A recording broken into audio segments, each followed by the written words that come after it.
खुदावंद मसीह यीशु में मेरे अजीजों, मैं प्रभु यीशु मसीह के जिंदा और मुबारक नाम में आप सबको सलाम अर्ज करता हूं और आज के इस इबादत में आपकी तशरीफ आवरी के लिए आपका धन्यवाद करता हूं, आपको दुआए खैर देता हूं।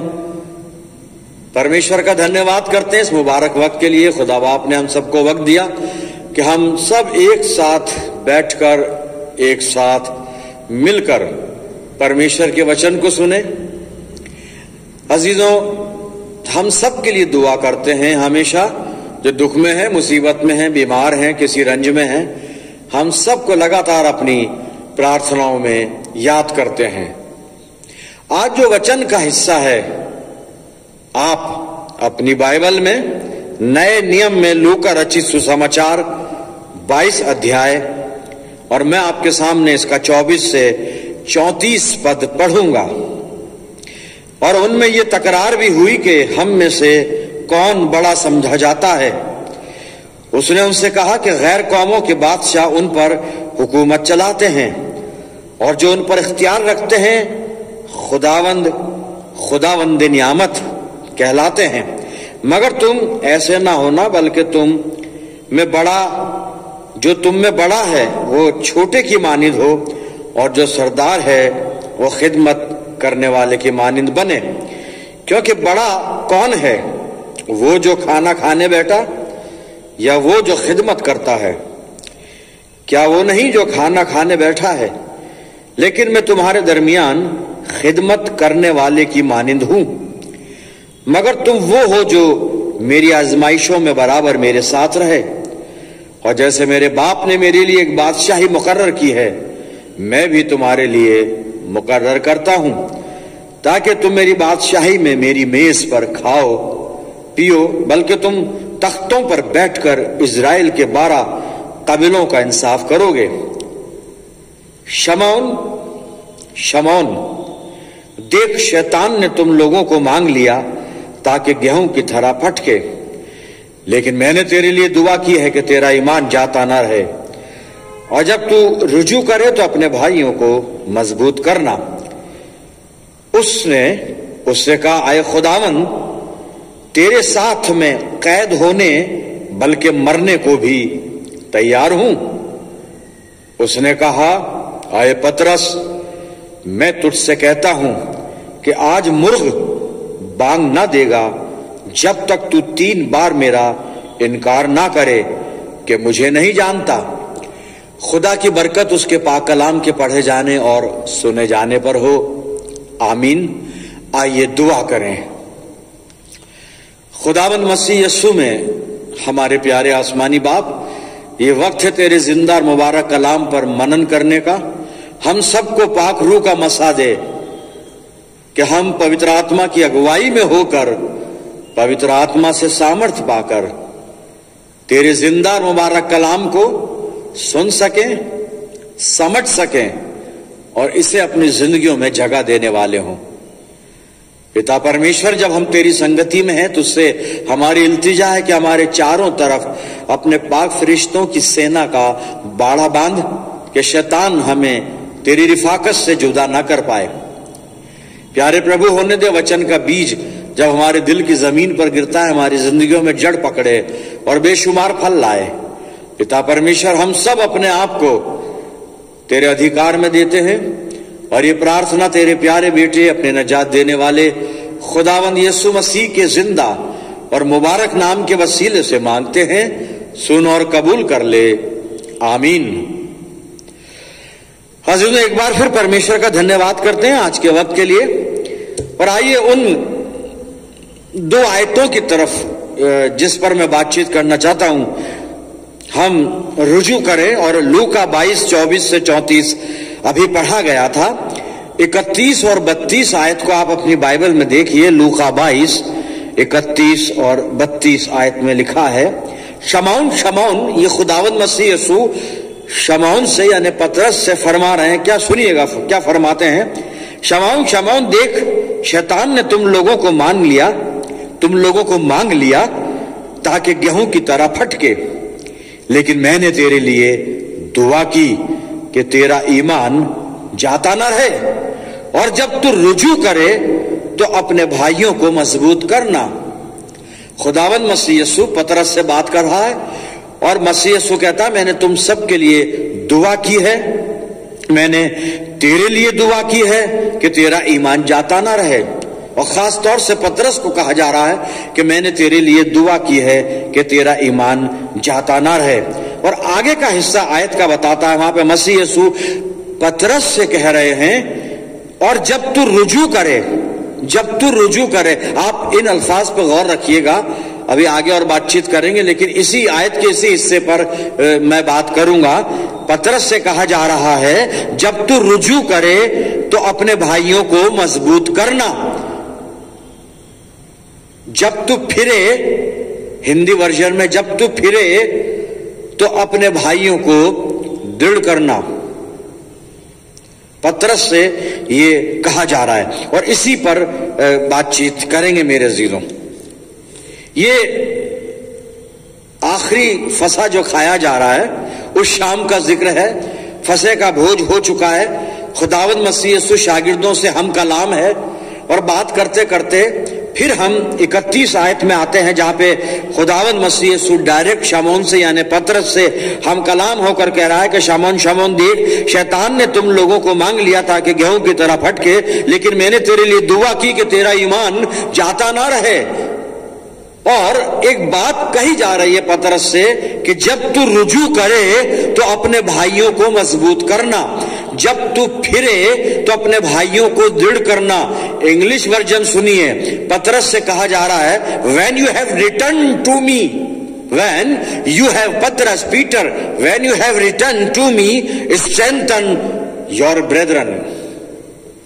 खुदावंद मसीह यीशु ने पतरस को एक बात कही है, हम इसे आदेश समझ सकते हैं, एक नसीहत भी समझ सकते हैं, कह सकते हैं, एक डायरेक्शन भी दिया है खुदावंद मसीह यीशु ने। पतरस को एक यहां पे काम करने को दिया, असाइनमेंट दिया है और कहा यह गया है कि पतरस, मसीह यीशु अपने इस शागिर्द यानी पतरस से ये कहता है, ये यहां पर फरमा रहा है कि जब तू फिरे, जब तू रुजू करे तो अपने भाइयों को मजबूत करना। When you have returned to me, it strengthen your brethren. पतरस जब तू फिरे, देखिए मैं बार बार इस चीज को बोल रहा हूं कि बस इसी पे पूरी आयत का जो कुछ बात करेंगे दारो मदार है। पतरस को फिरने की बात कह रहा है खुदावंद मसीह यीशु। मसीह यीशु पतरस को कह रहा है कि जब तू रुजू करे, when you have returned to me, क्या पतरस मसीह यीशु की तरफ अभी रुजू नहीं लाया है? क्या पतरस मसीह यीशु की तरफ पूरी तरह से फिरा नहीं है क्या?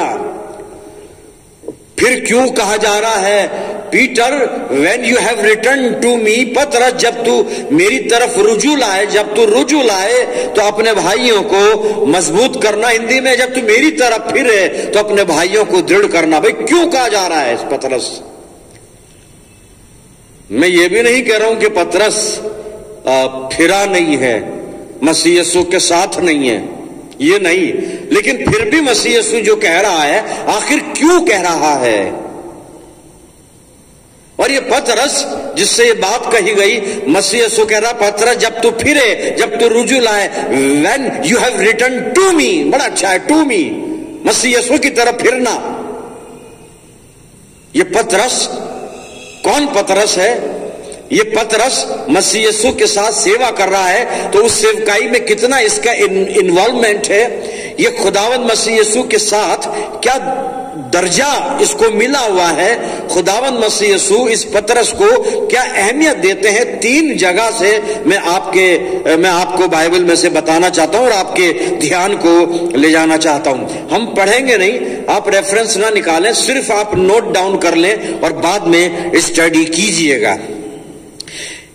पतरस के बारे में बहुत कुछ लिखा है और हम जानते भी हैं, लेकिन कुछ ऐसी बातें 4 बातें जो बड़ी अहम बात है, और पतरस मसीह यीशु के साथ है। पतरस मामूली चेला नहीं है, पतरस मामूली शख्स नहीं है, पतरस किसी भीड़ भाड़ वाली कलीसिया का एक ले मेंबर नहीं है कि साहब कभी चर्च आते हैं कभी नहीं आते हैं, और हाँ बड़े दिन पे जरूर आ जाते हैं, नए साल पे आ जाते हैं, जब मन करता आ जाते हैं वरना नहीं आते हैं। ये ऐसा शख्स नहीं है। इस शख्स के बारे में 4 जगह से मैं आपको थोड़ा सा बता देता हूं, आप नोट डाउन करते चलें, बाद में स्टडी कर लीजिएगा। मत्ती 16 और जब आप 13 से 18 पढ़ना चाहेंगे और उसके आगे पीछे पढ़ेंगे तो यहां पर खुदावंद मसीह यीशु कैसरिया फिलिप्पी के इलाके में आए हैं और अपने चेलों से बातचीत कर रहे हैं, और चेलों से एक सवाल पूछा मसीह यीशु ने, लोग मुझे क्या कहते हैं? और वहां पर चेलों ने जवाब दिया कि आए खुदावंद मसीह यीशु, है रब्बी, है गुरु, लोग तुझे कुछ तो कहते हैं यूहन्ना बपतिस्मा देने वाला वापस आ गया, कुछ कहते हैं कि साहब ये एलिया वापस आ गया, कुछ लोग कहते हैं यिर्मयाह आ गया, कुछ कहते हैं भविष्यद्वक्ताओं में से एक नबी है, ये भी नबी है, ये वापस आ गया, लोग तुझे ये कहते हैं। तो खुदावंद मसीह यीशु ने दूसरा सवाल किया कि तुम मुझे क्या कहते हो? लोगों की छोड़ो, तुम तो मेरे साथ रहते हो, तुम मेरी सामर्थ्य देखते, मेरे काम देखते, मेरी बात सुनते, मेरा जीवन देखते, मेरा चरित्र देखते, चाल चलन सब कुछ, तुम मुझे क्या कहते हो? और तब इन चेलों में से पतरस ने वहां पर जवाब दिया है कि तू जिंदा खुदा का बेटा मसीह है। ये पतरस की टेस्टिमनी है, गवाही है, पहचान है पतरस की, मसीह यीशु को पहचाना है, तू जिंदा खुदा का बेटा मसीह है। और ऐसे शख्स को मसीह यीशु कहता है जब तू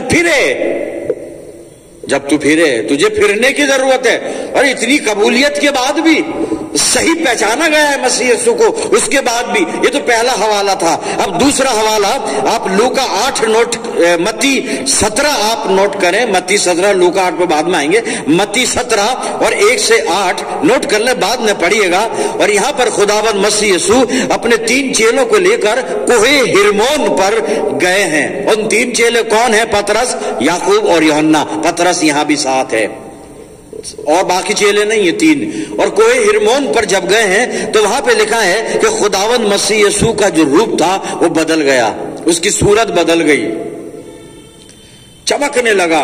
वो एक इलाही नूर वहां पर चेलों को दिखाई दिया। और तब वहां लिखा है कि पतरस को वहां पर मूसा और एलिया भी दिखाई दिए खुदावंद मसीह यीशु के साथ। और तब इस पतरस ने एक प्रपोजल वहां पे रखा है मसीह यीशु के सामने कि खुदावंद मसीह यीशु, तू भी है, मूसा भी है, एलिया भी है, अगर तू कहे तो मैं यहां 3 शामियाने, 3 तंबू बनाता हूं, एक तेरे लिए, एक मूसा के लिए, एक एलिया के लिए। एक कंसर्न है पतरस के दिल में मसीह यीशु के लिए, मूसा के लिए, एलिया के लिए।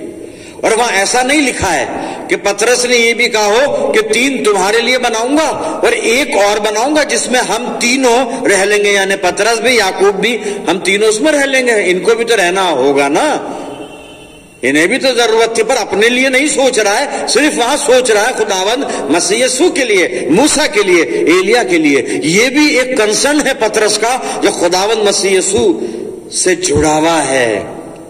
एक इसकी बहुत अच्छी सोच और इतने अच्छे ख्याल के व्यक्ति को यहां मसीह यीशु कह रहा है जब तू फिरे।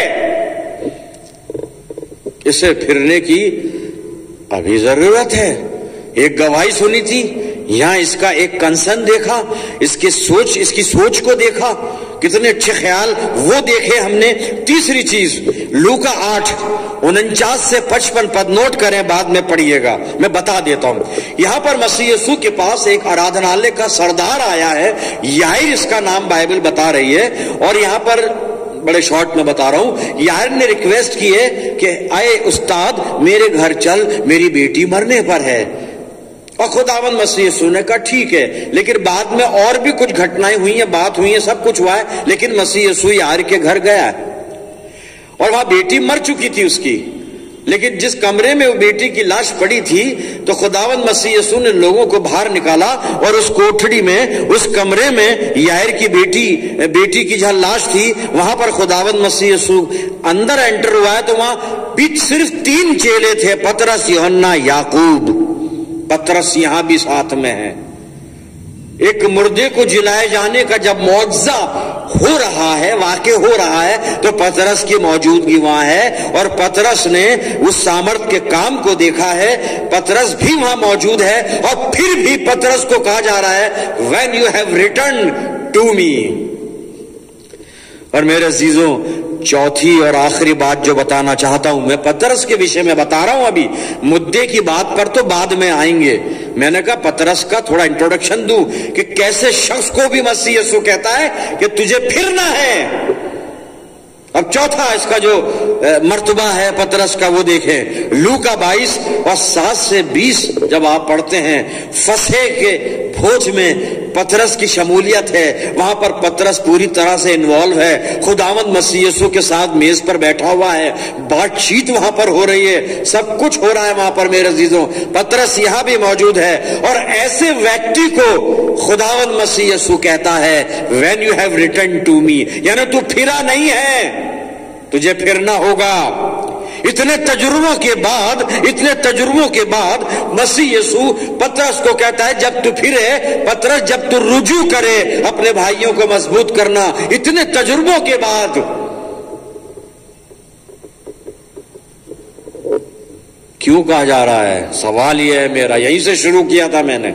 क्यों करा, ये बात क्यों कही गई ऐसे व्यक्ति से जिसको इतनी चीजों का तजुर्बा है, इतना एक्सपीरियंस है, खुदावंद मसीह यीशु के साथ हर खास और आम मौके पर ये पहले मौजूद रहता है, ये इसकी अहमियत है। पर उसे भी कहा जा रहा है कि जब तू फिरे, अभी फिरा नहीं है। मेरे अजीजों, सब कुछ हो रहा है पतरस की जिंदगी में। मसीह यीशु के साथ रहता है, मसीह यीशु के मौजज़े देखता है, मसीह यीशु की नजर में ये कबूल किया हुआ शिष्य है। प्रभु यीशु मसीह इसको बहुत प्यार करते हैं, इज्जत देते हैं, सब कुछ ठीक है। खुदावंद मसीह यीशु के चेलों के साथ इसका नाम है, हर जगह इसका नाम है। इसने मसीह यीशु को खुदा के बेटे की तरह कबूल भी किया है। लेकिन इसको कहा जा रहा है, जब तू फिरे, मतलब इसका नया जन्म नहीं हुआ, अभी तक नहीं हुआ, होगा पर अभी नहीं हुआ है। इसको नए जन्म की जरूरत है। मेरे अजीजों, पतरस से अब अपने पर आ जाइए। हम कहां पर हैं? हम फिर चुके हैं क्या? ये पतरस जैसे तजुर्बे हमारे पास हैं क्या? नहीं। हमने गिरजे में या कन्वेंशन में बैठकर मसीह यीशु के बारे में सुना है। ये तजुर्बे जो पतरस ने किए हैं प्रभु यीशु के साथ रहकर, वो नहीं किए हैं। जब उसको कहा जा रहा है when you have return to me, हम कहां पर होंगे? अपनी जिंदगी पे गौर करें। नए साल का ये दूसरा इतवार है, 2021 नए साल का सेकंड संडे है। बड़ा दिन आया था, चला गया, नया साल आया था, चला गया, सब कुछ भूल भाल गए, वहीं आ गए जहां से चले थे। लेकिन हम अपने आत्मिक जीवन पर गौर करें, ध्यान दें, हम कहां पर हैं? जब पतरस को यह कहा जा रहा है कि तेरे को फिरने की जरूरत है पतरस, when you have return to me, हम फिरे कि नहीं फिरे? पतरस तो फिर गया था, अभी देख लेंगे आगे चलकर, बाइबल बता देगी, समझा भी देगी। पर मेरी रूहानी जिंदगी की आज क्या हालत है? चर्च भी आता हूं, प्रीचिंग भी सुनता हूं, प्रीच भी करता हूं, लेकिन फिरा भी हूं कि नहीं? नहीं पास्टर फिरे हुए हो, यू आर चोजन। अरे चोजन तो ठीक है, नया जन्म हुआ कि नहीं हुआ इस पादरी का? ये प्रचार करना कोई बड़ी बात नहीं है, गाउन पहन लेना बड़ी बात नहीं है, पास्टर बन जाना बड़ी बात नहीं है। हरदम यीशु यीशु बोल, तेरा क्या लगे है मोल, बोलते रहो। मोल ये है कि नए जन्म की जरूरत है। पुरानी इंसानियत को उतारना पड़ता है, खुद को मारना पड़ता है, नया जन्म लेना पड़ता है। प्रभु यीशु मसीह में एक नई सृष्टि बनना पड़ता है। पतरस में उस चीज की कमी थी। अपनी जिंदगियों को हम टटोलें, क्या हमने नए जन्म का अनुभव किया है मेरे प्रियजनों? कि हमने वो एक्सपीरियंस किया है जिसको नया जन्म कहते हैं, कि अपना सब कुछ पुराना जीवन से अलग करके और प्रभु यीशु मसीह में एक नई सृष्टि बनकर इस नए साल में आगे बढ़े आगे बढ़े आगे बढ़े। आज 10 तारीख हो गई, 10 दिन गए, नए साल का नया कहा तो पुराना हो गया। लेकिन हमें पुराने नहीं बने रहना है, हमें नया बनना है। और नया कैसे बनना है? रुजू करना है, यीशु मसीह की तरफ फिरना है। आज हम बैठे इबादत में, दुआ कर रहे हैं, बंदगी कर रहे हैं, हम मौजे भी कर रहे हैं, वो सब पतरस भी करता था। फिर भी मसीह यीशु ने कहा when you have returned to me, फिरने की जरूरत है, नए जन्म की जरूरत है मेरे अजीजों। इस तजुर्बे को हमें अपनी जिंदगी में करना पड़ेगा। ये खालिस बातें करने से काम नहीं चलेगा। इसने साहब नए जन्म का फिर तजुर्बा किया, एक प्रोसीजर लिखा है वहां बाइबल में, उस प्रोसीजर पर अपन गौर करेंगे। नया जन्म हुआ इसका, बिल्कुल हुआ, होना ही था।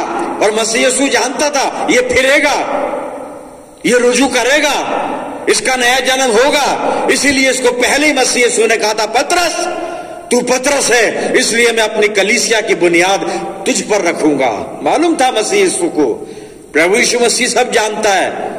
वो ये भी जानता है कि हम सब भी अगर ठान लें तो बिल्कुल फिर सकते हैं, मन फिरा सकते हैं, तौबा कर सकते हैं। जानता है बिल्कुल, और हम में से बहुत से कर चुके हैं, बहुत से करने को तैयार हैं, बहुत से कर लेंगे, जानता है प्रभु यीशु मसीह। लेकिन फिर भी धीमी और मीठी आवाज में हमें आज्ञा देता है कि फिर जाओ। अभी पूरी तरह नहीं फिरे हो, अभी सिर्फ चर्च आना ही शुरू किया है, अभी सिर्फ बाइबल पढ़ना ही शुरू किया है, अभी सिर्फ बाइबल पढ़ाना ही शुरू किया है, अभी सिर्फ यीशु मसीह की बातें करना ही शुरू किया है, फिरना बाकी है। नया जन्म पतरस का हुआ साहब, नया जन्म। अब कैसे हुआ? लूका 22 अब मैं खोलूंगा, आप भी निकाल सकते हैं।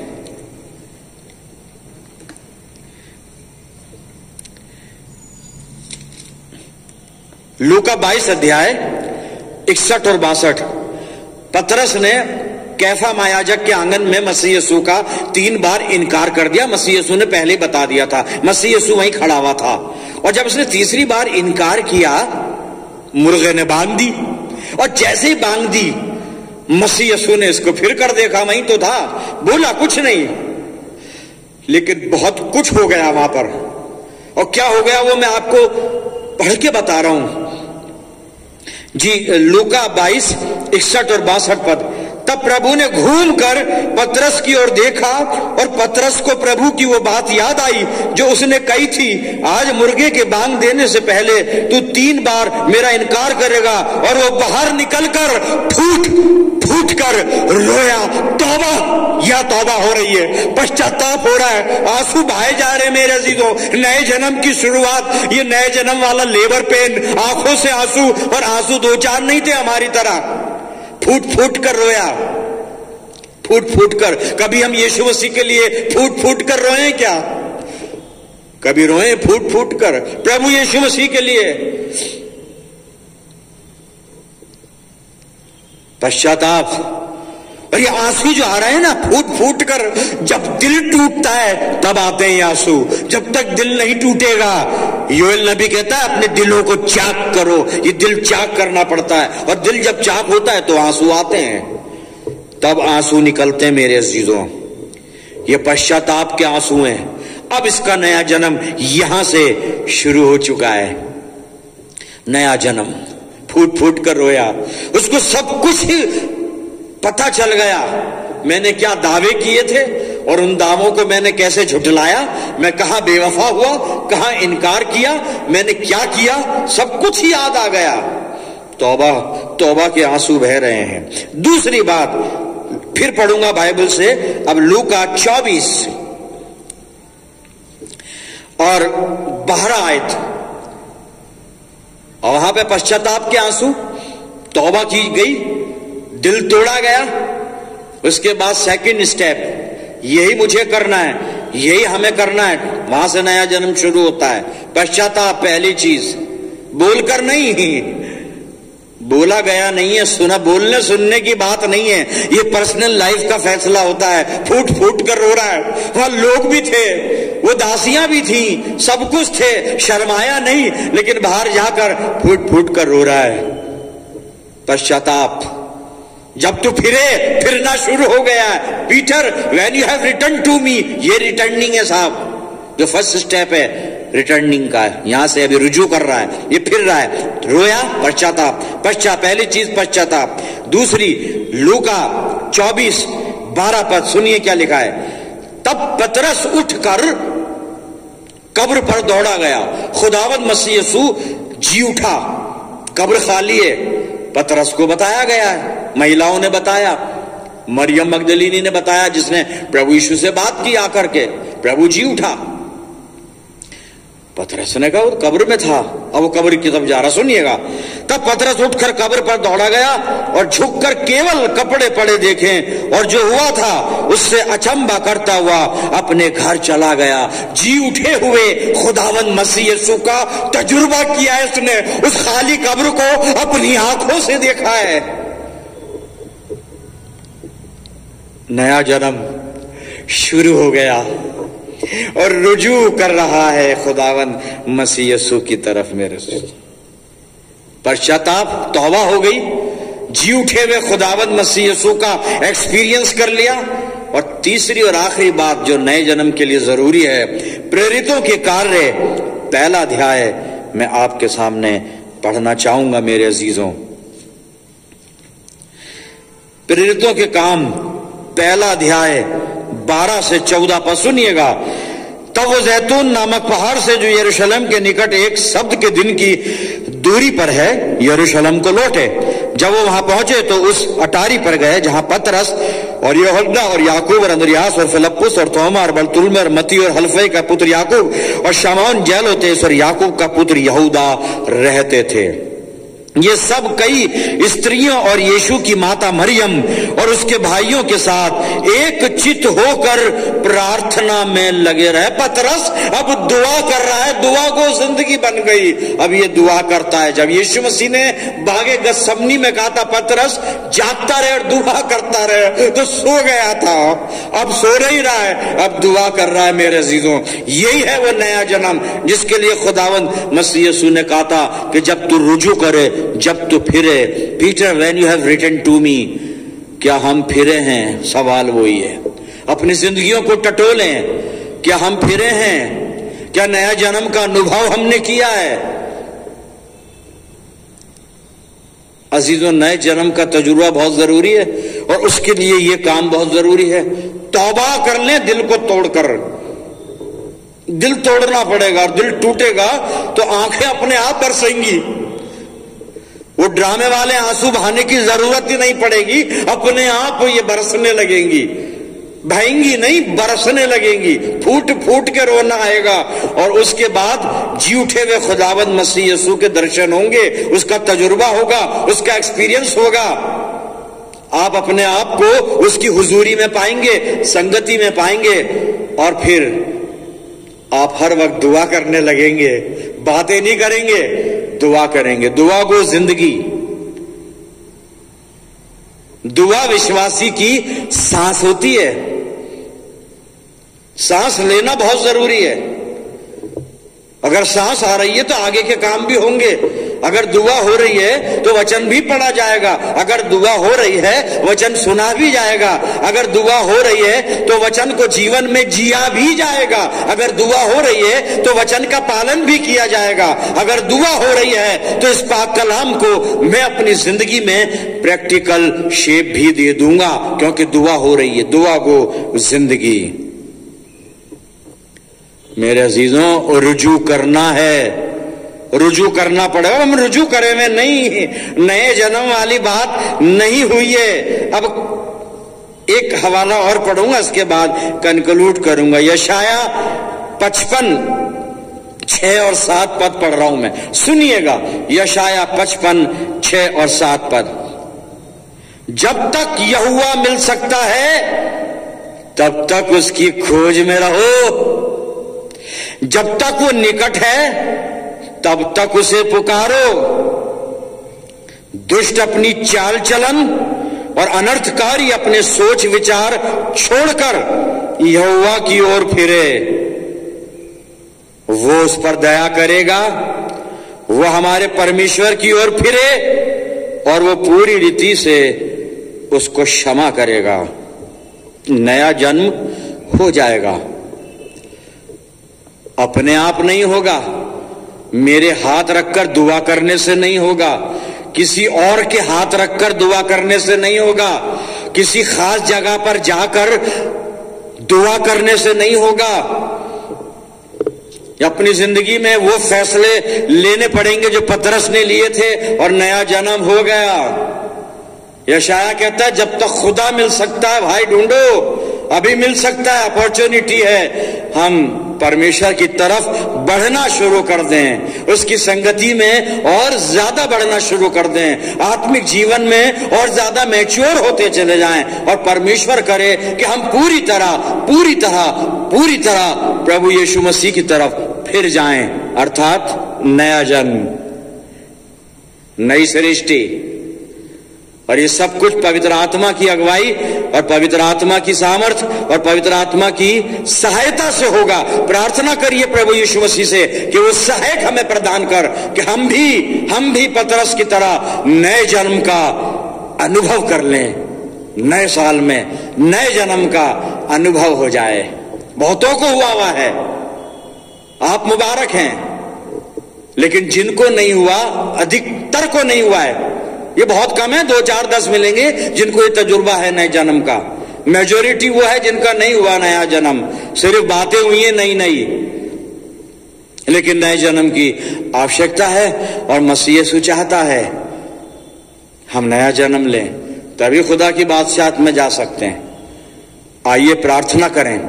खुदावन हमारे प्यारे बाप आसमानी, धन्यवाद करते हैं जिंदा मुबारक कलाम के लिए जो हमारा मार्गदर्शन करता है। और आज वचन ने हमें एक बार फिर एहसास दिलाया कि हमें प्रभु यीशु मसीह में बढ़ने की जरूरत है।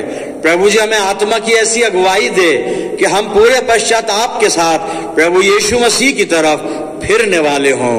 पिता परमेश्वर अपनी जिंदगियों को तेरे इख्तियार में देते हैं। मैं दुआ करता हूं जितने इस प्रार्थना में सम्मिलित हैं, जिन्होंने ये वचन सुना है, जो इस आवाज को, मेरी आवाज को सुन रहे हैं, खुदा बाप सबकी जिंदगियों पर तेरी शफकत, रहमत और बरकत हमेशा बरकरार रहे।